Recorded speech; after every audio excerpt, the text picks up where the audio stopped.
They've got their riot gear on. You know, it looks like they're ready for some potential violence from the people who say they don't want to leave. Rick, I did ask that question many times today. Is this going to be a peaceful protest? And I heard that from a few of the demonstrators. Oh, right now you just saw, I'm going to step out of the way. There are things being launched at them. All it looks like to me is something that's emitting some kind of white gas, white smoke.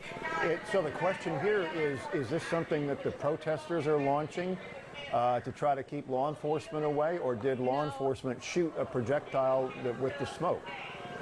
Can you tell? It looks to be law enforcement sending it. It looks to be law enforcement putting it in.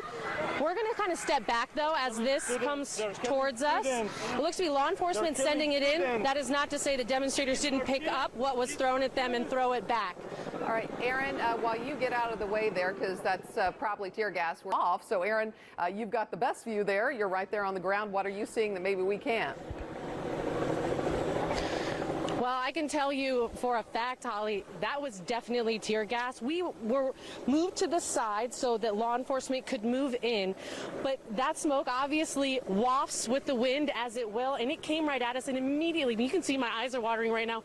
I dropped the mic, and I'll fully admit I kind of ran away just so I could get clear. We had photojournalist Tim Kenya. You saw all of his images throughout, but he backed up quickly too. So that definitely was tear gas that was launched at the protesters. And as you saw, I'm going to step out of the way, law enforcement moved into where they have been all day. You can see what's left, the remnants, those tents that the university told them they were not allowed to have, that they were standing around trying to hide from view. But again, everybody has dispersed once that tear gas was administered. Police have moved in, and so it looks like at this point they're following any of those demonstrators that are still sticking around, but it does appear to me that many scattered once that came in. I mean, you saw it was a matter of seconds, and I can tell you from breathing in just a little bit, there was, and I see somebody being arrested right now. I want to just kind of have Tim Kenya, our photojournalist, pan over. You see two sheriff's deputies, it looks like, with their gas masks on, walking a man. Oh, and then over here, there's another group wrestling a demonstrator down to the ground who, again, looks to be resisting from what I can see at this point. It is definitely very intense moment out here, and I can still, even though it's been now a few minutes since they administered that tear gas, you can still taste it and smell it and feel it in the air just a little bit. It is very, very intense and not a pleasant feeling. But again, they're walking. We're going to kind of stay where we are, but you can see them walking several people that have been arrested this direction where they have set up. I'm going to see if we can pan over to where police have set up for hours today. And once we show this, where they've set up all of their police units at this point to, it looks like, take people away once they have been arrested. But we have at least a second person here I can see arrested. I've at least counted 3 at this point that look to be under arrest, but there's a good chance that there are more. Yeah, we see. Because as I mentioned earlier, probably about 70 people in that big crowd, 100 in total. Holly, Rick? Yeah, we saw as you were running away from that tear gas to try and get it out of the path, we could see when the crowd dispersed, law enforcement ran after them. Off once they put tear gas into that crowd. Our Erin Murray was right there as that happened, and she's going to join us now. What's going on there now, Erin? Yeah, so it is still very chaotic right now. Just seconds ago, Holly and Rick, we saw members of law enforcement take off kind of across where this pond is here in the center of campus, chasing down another demonstrator that was running as fast as they could. We've seen, I would say, at least 7 to 10 people being led away by law enforcement at this point. I'm going to have photojournalist Tim Kenya kind of pan to the left here to show you just the line of the sheriff's office law enforcement that is here. Part of this, you can see kind of 2 men and women deep with their shields up, their helmets and masks on. Earlier, when we were live, you saw that they launched at the crowd that refused to disperse a gas, and I have a little bit of this canister I found on the ground, so I'm just going to pick up and show you. I can tell you, when we breathed it in, it was very painful, not anything you want to breathe in. But at this point, they have cleared out everything that the demonstrators had kind of been standing on, their tarps, the tents, their signs, everything earlier today. They've completely cleared out that area, and just occasionally now we're seeing them lead people in cuffs. All right, let's take a listen in. University of South Florida Police Department. This assembly has been declared an unlawful assembly in accordance with Chapter 870.04 of the Florida State Statute. You have been given a lawful order to disperse. You have refused to follow this lawful order. At this time, please consider yourself under arrest for refusing to disperse. Please do not resist arrest or any other enforcement actions which could result in risk of injury which may occur. So again, what we heard her say there is, again, telling anybody remaining here on campus, at this point, you're not allowed to be here. You are considered by their standard an unlawful assembly. They have literally quoted to them the Florida state law earlier today, and they are telling people they need to disperse, whether you are a student, whether you are not a student, anyone at this point. So we're trying to kind of stay on the edge of all this, obviously, to allow law enforcement to do their job and to see what demonstrators are still here doing. Again, this was a pro-Palestinian demonstration today, and they had been here all day from at least when I got here at 10 in the morning. But it has been several hours that they have been out here sharing messages, chanting, and holding up signs. But again, multiple different agencies, Holly and Rick, out here. They are very clear about that it is over at this point. Back to you. You know, Aaron, I've got kind of a question here about this order to disperse. The question is, how far away from the police line are they expected to disperse? Because I see some people standing around with the Palestinian scarves and, you know, talking to the police, almost like, okay, come and get me. I don't really know what they're saying. So the question is, how far away from the police line are they expected to go to be considered not part of an unlawful assembly? This assembly has been declared an unlawful assembly. I'll be honest, the police haven't given an exact distance that people need to clear out. They have just given a blanket request, and a blanket order, basically saying you refuse to follow this order, you need to be out of this area. So there has been a group, I'm going to step out of the way again so you can kind of see a little bit, that has remained, and I believe that is who they are telling this to. There obviously are many onlookers from students, staff, university officials as well, obviously members of the media like myself. We are trying to stay on the outskirts. Law enforcement did tell us at one point we had to stay back to a certain sidewalk area on both sides, so they gave us a bit of a parameter. But at this point, Rick, I have not heard them give the demonstrators an exact distance that they need to move away to, only just a blanket demand that you need to be out of here, you need to leave, or you're under arrest. You still have the same line of law enforcement who also put out the same recording here saying time to get out, move.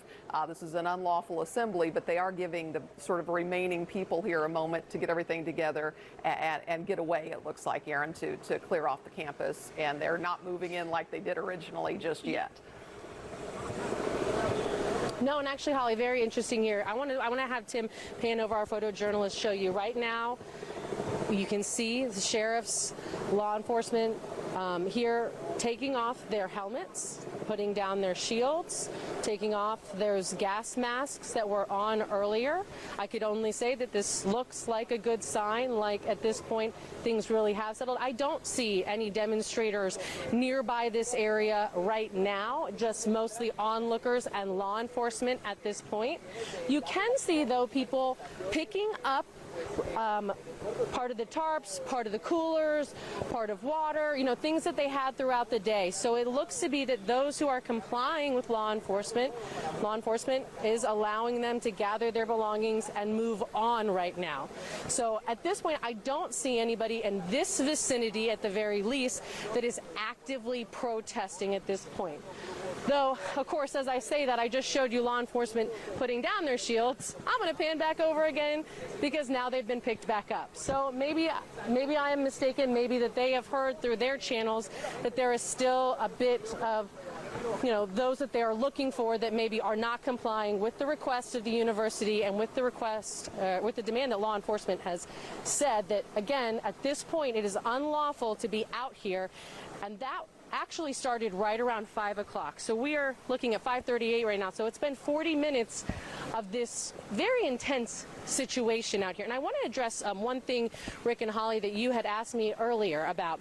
You asked about, peaceful protests, but Rick had noticed that many of the demonstrators were holding shields, what looked like plywood shields. And that was a question I asked many of those out here today, because I spent, I would say, at least 6 to 7 hours before we went live at 5 out here with them, talking, learning about, why they chose to be out here today, right before finals and all that. And I heard time and time again, this is about a peaceful protest, but we believe firmly in this pro-Palestinian. But again, then those shields came out. So very active scene. I'm going to throw it back to you in the studio. We'll remain out here throughout the rest of the evening. All right. What's happening now? Yes, Holly, Rick, that was the deadline. It's been said very clearly all day. 5 o'clock is what USF University administrators told this group behind me, pro-Palestinian demonstrators, that by 5 o'clock they need to clear out. And in fact, 15 minutes ago, they even came over to members of the media and said, look, you guys should probably move back because we might be moving in. They came in on a bullhorn, and I want to show you some of the law enforcement presence right now. They came over, the law enforcement, to the demonstrators and on a bullhorn and told them, if you stay past 5 o'clock, that there's a chance you could be arrested. So that has been clearly stated today. Another big sticking point that was said by the university yesterday really involved putting up tents. That's something the university said that you cannot do, and don't let it happen today. But a tent was erected. If you can see, there's a big circle there of the demonstrators, and inside of them, there is a tent. Seemingly, they're standing around it to try and hide it. Again, law enforcement and university officials monitoring this situation. Take a listen. The chanting and protesting at the heart of the USF campus remains steady. This time of year, students are usually on edge because of final exams and feeling the jitters of graduation. Palestine will live forever! But this week, a different kind of intensity echoed loud. Shield up! Shields go up! Many at the pro-Palestinian protest said it would stay peaceful, even though at one point makeshift plywood shields were pulled out. The group surrounding a singular tent, something the university has said breaks the rules. End the genocide today. Will Lechko is a sophomore economics student here. He was here Monday when 3 people were arrested and says he is willing to face any consequences for his actions today. Yeah, I'm willing to be arrested. Yesterday I had cops specifically pointing at me because I was one of the students putting up a tent. Tents are prohibited to be put up without approval.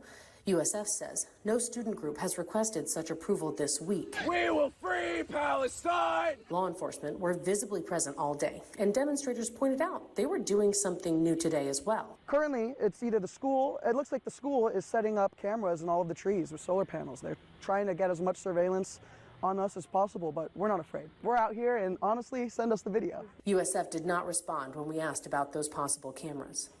Many protesting are students, but there are some, like Yaakov Gefam, who are not. He is also Jewish at a pro-Palestinian demonstration. To be out here is a Jewish value. It's the last day of Passover, and it's the season of liberation. It is a commandment in the holiest and most realistic and real way right now to be out here. It is one of the highest mitzvahs I can think of doing right now. This feeling was echoed by other students here, that this protest was not meant to scare or intimidate Jewish students. We have full solidarity with all Jewish students. I've seen, cases of anti-Semitism, and that's not anything we want to perpetuate. We will not stop, we will not rest. The focus instead, this group wants the university to divest from companies that profit from war and to stop accepting funding from companies that support the Israeli government. We want to see them divest. We want to see them stick up for Palestinian students.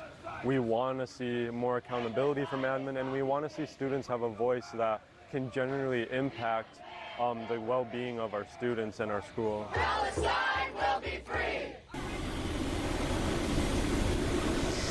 And just in the time that our story has played, there's been another development that I want to show you right now. Our photojournalist Tim Kenya is going to zoom in over there to that section of law enforcement. We have now can see shields out. Some of those helmets now are on.